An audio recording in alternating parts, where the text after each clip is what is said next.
Gledaš, pa ne vidiš.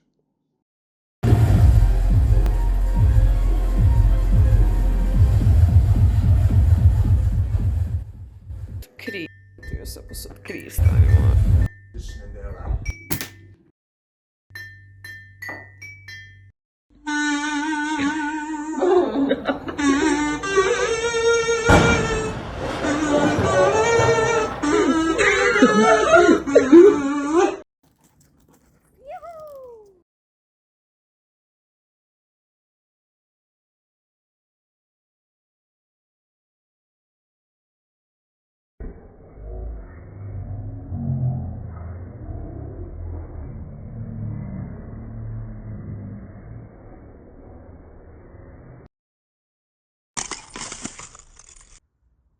Pa kaj se zdaj tu dogaja?